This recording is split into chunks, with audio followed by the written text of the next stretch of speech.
Thanks, Simon, and thanks everyone for having me here today. I'm not sure I'm going to be able to do justice that Gavin did to digital twins, and my presentation might be slightly unusual today in the sense that I won't present specifically a digital twin, but I want to tell you about the approach that UK government is taking to digital twins and to broader PropTech via our PropTech Innovation Fund. So I'm Digital Planning and Engagement Manager, and I help run the PropTech Innovation Fund on behalf of the Department for Levelling Up.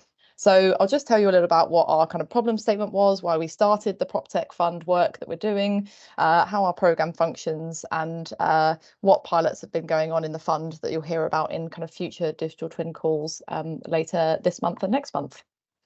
So the kind of the scary stats on this screen here, I guess, about the planning system are the reason why our government decided to really take an interventionist approach to PropTech and to tools like digital twins. So whether you're familiar with the English planning system or not, most people agree that it needs to change, it needs to be faster, it needs to be more efficient, it needs to be more certain for all parties. And we really need to get better enabling a more positive conversation around the trade-offs involved in development, where development should go and why, and helping get more support for that housing that we very much need in this country. We know, for example, that 50% of planning applications are invalid when they get submitted. Only 7% of people trust the local authorities they're in. So we're really in quite a dire situation when it comes to planning and development. And we really believe that tech and things like digital twins can help support that, particularly when we look at the semi-analog planning system that we're living in, where data and services aren't joined up. So the programme within government was set up with 4 pillars. We were set up to look at digitising the plan making process, trying to make that more streamlined. We're looking at how we build more modern planning software so that decision makers, have kind of better data to hand and can make their decisions faster. We're looking at how we improve people's access to data by creating more open, high quality data that's standardised and available for everyone to use. And then my team, which is called here Digital Citizen Engagement, are looking at how property technology or PropTech can be used to kind of radically change the way that we approach planning and development in this country. We started off looking at digital citizen engagement, and that's why our team's called that, but we've now evolved to look at kind of PropTech more broadly. So just thinking about what our kind of initial goals were when we set up, our fund really started off looking at how digital tools can help citizen engagement and people really have a voice in the planning system. And that does include things like digital twins. We have councils like Nottingham who are really leveraging the digital twin they have of the city to engage communities better. So initially really wanting to kind of support the sector to adopt those more digital approaches to community engagement that can really increase the quality of that conversation happening at community level, but also support development coming through, getting more support for housing and streamlining that process for planning officers as well, who we know are tight on resource. After that, we kind of started to evolve our thinking and think about how PropTech can be tested more broadly. So the way that my team and the fund works is it's a very kind of interventionist approach from government to supporting and fostering a real PropTech market in the UK.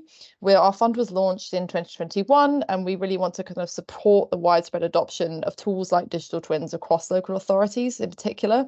So far we've worked with 65 pilots across 47 local authorities, which makes it the largest government program on PropTech. So we're very excited to kind of continue evolving that journey.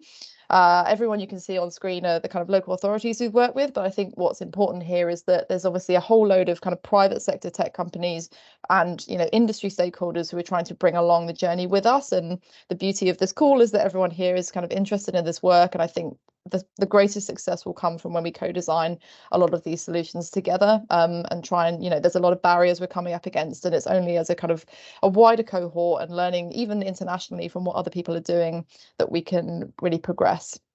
So we really want to continue kind of broadening our impact and sharing the work that's happening in the fund, both through calls like this, by generating case studies, having government kind of policy and best practice to lean on. So our team is kind of responsible for all of that. So what we've really started to see is that PropTech and also things like digital twins have really unlocked the art of the possible in the planning space. So, we're starting to see that wider departments within government have gained a real interest in digital twins in particular, and their potential to solve, broader problems than planning, whether that's net zero, land use, loads of other issues, transport that we've seen today from Gavin.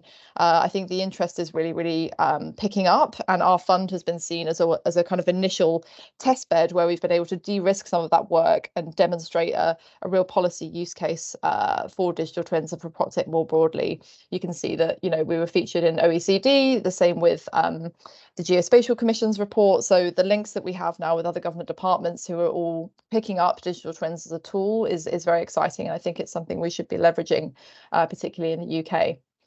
So our fund is kind of continuing to evolve. You can see we've come from a world of digital system engagement to look at things such as 3D modelling and now digital twins with local authorities. And there's deliberately a big white box around round 4 and round 5 because we're kind of imminently going to be launching those funding rounds, and they're very much going to focus on land. And I think digital twins will play a huge part in that. I know land is a very broad word, but I think we all appreciate that beyond the planning system, you know, finding sites, understanding what the trade-offs are of development.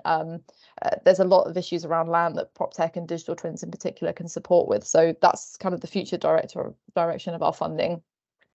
I wanted to highlight that, you know, I haven't really shown any digital twins here today, but what will be coming in future weeks, as I'm sure John and Simon will allude to in various kind of comms, is that our pilots that we've been working with will be talking, and these people that you can see on screen here have been doing incredible work, you know, building their own digital twins, both within our fund and outside of it, you know, with their own funding, with partners like Ordnance Survey, etc. And I would really encourage you to come and listen to the experiences that they've had. They, you know, are real kind of leaders in this space at local authority level in particular, where, you know, resource and funding is often challenging. So I think it's a really interesting use case to hear where, you know, on very tight budgets and limited resource, people have built, you know, amazing kind of digital twins that have been leveraged for various purposes, not just in planning, but also outside across various kind of public sector services. So those will be speaking in future, and I apologize I haven't given any technical digital twin insight today, but hopefully I've kind of shared some enthusiasm that government have for this space. And I think it's important that, you know, as government, we are demonstrating the support there is for the sector, and our interest in continuing to bring you on the journey with us. So I'd really encourage you via John, or I can put my email in the chat to get in touch if you want to have a chat in the space. We're very open, and we want to continue to build the community of practice that exists on this call. So thank you for having me.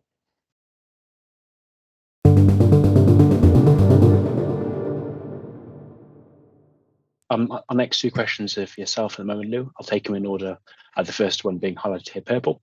So Lou, what has the rate of adoption been amongst local authorities? Has there been a push or a pull? Yeah, it's a great question, and something, you know, ideally we want to live in a world where every local authority has adopted this stuff. So within our fund, we've worked with about 1/3 of local authorities in the UK so far, and that's across the digital planning programme. So that's kind of our known level of adoption. But of course, outside of that, there will be local authorities who are doing this digital work off their own back. And that's kind of the question mark that we don't quite have a number on, but it's quite an exciting thing in that every day, you know, we act as a bit of a front door where local authorities come through and say, you know, we're doing some digital work, can you help advise us on the direction, or whatever that may be. So ideally, you know, the known quantity is that 1/3 of local authorities are doing this stuff, but I'm sure that there are more out there doing amazing things, and we'd love to welcome them into the community as we carry on. Brilliant. Thank you.